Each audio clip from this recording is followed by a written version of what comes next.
जागते रहो। एक व्यक्ति मिला तुम्हारे धर्म क्षेत्रों में, तुम्हारे धर्म स्थलों में, अचानक पूछता है, परमात्मा मैं, वो उसकी बात कर रहा हूं, कहता है मैं इतना जप तप करता हूं, फिर भी भीतर से आनंद क्यों नहीं निकल रहा, आनंद की अनुभूति क्यों नहीं हो रही।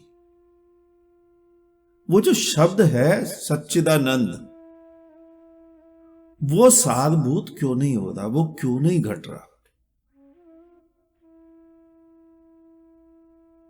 मैंने उत्तर दिया कि आनंद शब्दों में नहीं है। सच्चिदानंद से आनंद का कोई लेना देना नहीं है। तुमने सुना जल, जल से, जल की तृप्ति का कोई भी लेना देना है। जितना मर्जी जल रटे जाओ, लेकिन तृप्ति भीतर नहीं मिलेगी। तृप्ति तो जल पीने से मिलेगी। उसको जल कह के पी जाओ या कुछ और कह के पी जाओ, तृप्ति वही मिलेगी। तो सच्चिदानंद, सच्चिदानंद से आनंद घटित नहीं होगा। आनंद मैं इसलिए तुम्हें समझा रहा हूं कि मैं जिस मुक्ति में, जिस आनंद में जीता हूं ना, उसका शायद तुम्हें दूर दूर तक कोई अंदाजा नहीं है, लेकिन मैं तो जी रहा हूं, मैं तो अनुभव कर रहा हूं उस मुक्ति का, उस आनंद का, उस नृत्य का, उस उत्सव का। मैं जिस मुक्ति में जी रहा हूं उसका तुम शायद स्वप्न में भी एहसास ही ना कर पाओ। और मैं तुम्हें वहीं लाकर खड़ा करना चाहता हूं। तुमने एक सूक्त सुना होगा कि गुरु गुरु बनाता है, लेकिन तुम्हारे तथाकथित संत महात्मा वो तो चेला बनाते हैं। लेकिन बुद्ध बुद्ध बनाता है, गुरु गुरु बनाता है। तुम संसारिक दृष्टि से देखो, आज जो भी लेटेस्ट कंप्यूटर चल रहा है बाजार में, आने वाले 6 महीने बाद वही कंप्यूटर अपना अपग्रेड बनाएगा। तुम्हारे सामने कंप्यूटर आया, फर्स्ट जनरेशन, सेकंड, अब 12th या 13th जनरेशन चल रहा है। वो 13th generation computer 14th generation को पैदा करेगा, 14th 15th को पैदा करेगा। वो सूक्त सुना है ना तुमने, गुरु गुड़ रह गया और चेला चीनी हो गया। वो गुरु गुरु ही नहीं जो चेले को चीनी ना बना सके।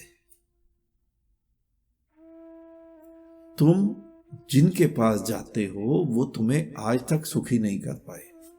जितनी मर्जी माला जाप वो तुम्हें दें और जितनी मर्जी तुम करो, क्यों? क्योंकि वो स्वयं आनंदित नहीं हो पाए। गुरु तो चेले को कहां से करेंगे। मैं तुम्हें उस आनंद के तल तक लेके जा रहा हूं, ताकि वो आनंद तुम्हारे भीतर से फूटे, झरे चारों तरफ। आनंद शब्दों में नहीं है, मुक्ति शब्दों में नहीं है, जल शब्दों में नहीं है, और तुम्हारा कोई भी ज्ञान शब्दों में नहीं है। लेकिन तुम्हारे सभी के धर्म तो शब्दों में बंद है। तुम्हारे धर्मशास्त्र शब्द ही तो हैं, पुस्तकें ही तो हैं, लेकिन ज्ञान कहां है? कुछ भी तो उन्होंने ज्ञान नहीं है उसमें, कुछ भी तो अनुभव नहीं है उसमें।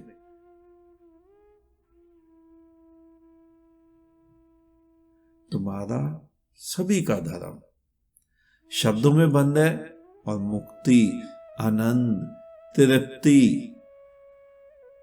ये सब शब्दों से बाहर, स्वच्छंद, चारों तरफ उत्सव की भांति, नृत्य की भांति प्रकाश को देखा है तुमने कभी? सूर्य का प्रकाश किसी शब्द में कैद कर सकते हो? वायु को देखा है, आकाश को देखा है, ब्रह्मांड को देखा है, ईश्वर को देखा है? ईश्वर किसी शब्द में कैद हो सकता है? लेकिन तुम सभी का शब्द ईश्वर, वो तो शब्दों में कैद है। किताबों में, पुस्तकों में कोई फर्क नहीं पड़ता किसकी पुस्तक है, किसके धर्मशास्त्र है, लेकिन सभी का ईश्वर, भगवान, गॉड, अल्लाह, खुदा, सभी का शब्दों में कैद है। मैं तुम्हें वहां से मुक्त करके साक्षात ईश्वर का दर्श करवा रहा हूं। वो मुक्ति जो तुमने शब्दों में पढ़ी है उसका एहसास करवा रहा हूं। उसके लिए केवल तुम्हें कुछ सुनना पड़ेगा, पुराना धोना पड़ेगा, नया लादना नहीं पड़ेगा, नए को समझना पड़ेगा बोध द्वारा। आज इतना ही, शेष किसी और दिन। अंत में चारों तरफ बिखरे फैले परमात्मा को मेरा नमन। तुम सभी जागो, जागते रहो।